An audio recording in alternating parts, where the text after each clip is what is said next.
Thank you very much for your time, and a good morning to you. Thank you, and good morning to everybody.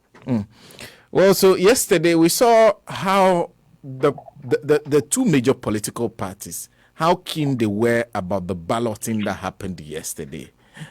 For somebody who does political marketing, your position on the ballot paper, what does it really mean? What are the advantages? Okay, well, research has actually established that ballot positions have effects, and the effect we have two main effects that has been established. One is the campaign effect, that the ballot position actually gives some resonance, in terms of, campaign messaging. So, for example, and we've seen quite a number of the parties actually, moving into that direction. So the party looks at the campaign narrative that they are pushing, and the ballot paper position, how that actually represents the campaign narrative, or fits in well with the campaign narrative. Now, we saw this, in 2000 when Jacob Bilamte of blessed memory was actually managing Kufuor's campaign. The two previous elections, we hadn't actually seen that occur. But in 2000, Jake, who is a marketer, a consummate advertising, executive, thought that the position that President Kufuor was, which was the bottom of the ballot, could actually be a problem. So they creatively created the Asieho kind of slogan that actually caught on well, with the entire campaign of the NPP. Since then, the ballot paper position had become a campaign, messaging, approach where people actually tied in with. And subsequently, we've heard John 2016, we've heard Soho, that kind of thing. Now, so the campaign effect is really there and it's been established. And so you hear second coming of JM, you hear one touch of the NPP, all of them. Now, the other effect is what we call the electoral effect, which is the ballot itself, when people are casting their vote. It's actually meant for particular constituencies. For example, if demographic, votes and their characterization. And very elderly people, have some challenges in terms of, for example, maybe recognition. Doc, I'll be very glad if you can reposition yourself. We are losing you. Your location of the ballot. Okay. It's very crucial for that category of people, so that you can tell them that what they require is, straight ahead, so that actually aids them to do the selection. Again, illiterate people, obviously, could also fall in. Of course, they can see perhaps the pictures, etc. But for people who haven't actually made up their mind in choosing which party they want to vote for, such category of people, and if they happen to not to be literate, in the voting booth, that's when they are making their decision. And also, when you have actually communicated, several times where you are located, could influence their decision when they actually choosing it in the ballot, the voting booth itself. So there is evidence well-established evidence, experiential, research that actually shows that, yes, the balloting, position, the position on the ballot actually has two significant effects on the election unit. So then I am guessing you actually then understood or the combative position of the Deputy General Secretary of the NDC yesterday when he was insisting on certain things be done. So that makes a lot of sense to you, I'm believing, based on what you're saying. Yeah, it does. It does make a lot of sense because we cannot assume that everybody has made up in their mind who to vote for. The voter categories, there are some people significant number of people who would also make their decision in the ballot box itself. And don't forget, voting is not a small experience. I mean, people get into the voting booths and they become even confused. There are studies that suggest that people even become nervous, in the voting booth itself. And so the positioning on the ballot paper is a very, very significant process, very, very significant part of the electoral process. And that's why, political parties will go every length to ensure that the right thing is done. Even the design of the ballot. Right now you have NDC and MPP on 1 and 2. Now, the design of the ballot could actually have a significant impact because there could be small ballots, because these two parties have the largest following.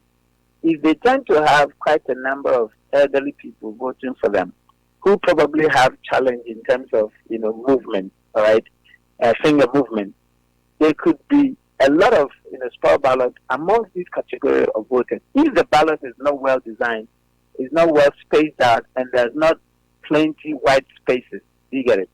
So there must be the ballot design. The next stage that the party has to ensure is to make sure that the EC is taking into consideration some of these factors and designing the ballot in such a way there's a clear white between the candidates, in order that we wouldn't have the experience of spot ballots. That's another stage that the parties will have to look at. You talked earlier about the campaign effects. You are the main message that the MPP has been running with is what the one with the 2 zeros attached to each other. Yeah. And that has been the message that they have been running with. The NDC is now saying that actually we have managed to scuttle that message because we are taking 2, which you are using as round 2. Now we have taken your 2. So that message cannot run anymore. Do you understand that position? Yeah, I don't think that the NDC managed to scuttle it. It wasn't in their power to choose 2. I mean, we should be mindful of what we say. They happen to choose 2, and so they can disrupt. And they probably can disrupt the MPP's campaign. If the MPP was fixated on 2, all right, if you say we have managed, it's as if they plan to choose 2, or by design they were able to choose to the denial of the MPP, but that's not the case, all right. But the issue is that yes, if they are not creative, if the MPP is not creative enough to be satisfied with the 1, in order that they could still make do with the 1 in a manner that the campaign will still be able to stand on its certain principles, right? Then, of course, the NDC could actually be strategically disrupt their approach. And I'm surprised that they could be fixated on 2 or 4. Because at the end of the day, it's never in your power to say that you're going to get 2 or you're going to get 4. And so it will fit in with your 4 more or with your round 2. It is not in your power. But it takes the creativity of the campaign team to actually make any of the numbers that they choose to fit the campaign, if you understand the point I'm making. Because the processes of that particular, of course, your campaign is in your power, but the choosing of the ballot position is not in your power. So if you happen to choose even number 8 or number 9, for example, how do you creatively, embed that in your campaign in order that you can still carry on your message? And that's what, Jacob Echevilamte said, that they realized that the bottom could be a problem. And so they creatively came out with a show, which became the beginning of, the ballot box, relevance, in the campaign in our history. All right. But elsewhere it has been established since 1916 something. There were studies in Chicago, etc., looking at the effect of the ballot box positioning, on the elections, which has been established that indeed there is effect. So the campaign team has to be creative, not to be fixated on, we wanted to, we didn't get, and so they threw their hands up. Of course, the NDC would find it much more useful for them because certainly it fits in with their agenda, second coming of Mahama, and then of course the idea of second term fits in well. So they probably had it easier, and therefore can run at after MPP in that sense. But if you happen to look for 4 and you didn't get, and 2 you didn't get, and you still got 1, there are other narratives that you can push. So a lot of ingenuity is needed at this moment. For the smaller parties, how do they handle this? Of course, there's, when it comes to political practice and this analysis, we do that from various perspectives, including religious, perspective. Somebody is already talking about number 7 being a perfectionist in a number. And I think it's Ayarza who actually chose that. So he's also talking about the idea that he's ordained, because he chose number 7. If somebody chose 3, I remember when John was on the 3, they did a John 3:16, isn't it? So just like the bigger parties, the smaller parties also have to find the creativity to ensure that their ballot paper position can actually go alongside the messaging that they are pushing. And don't forget, all these are just, some kind of influence. We're not saying that it will win your election, but we're saying that it could actually have an influence on your campaign, and it could have an influence in the electoral, in the voting system itself within certain constituencies, but not a generic issue. I don't know how this question will sound, but it's going to be an interesting question. I am wondering, who do you think is the biggest winner from this whole process? Are there winners or are there losers? As a strategist, the winning, I always say, is in the hands of the campaign team. I have always maintained that position, that winning an election, it is not, a process of luck.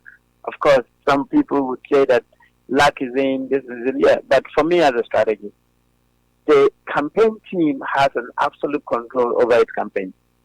Do not have control over the opposition's activity, but you can manage the opposition's activity. That is, if the opposition, like football, if the opposition gives you certain gaps and you are very strategic enough to spot those gaps and then plan for them, you can score them, isn't it? Just like any other thing. The same way in business.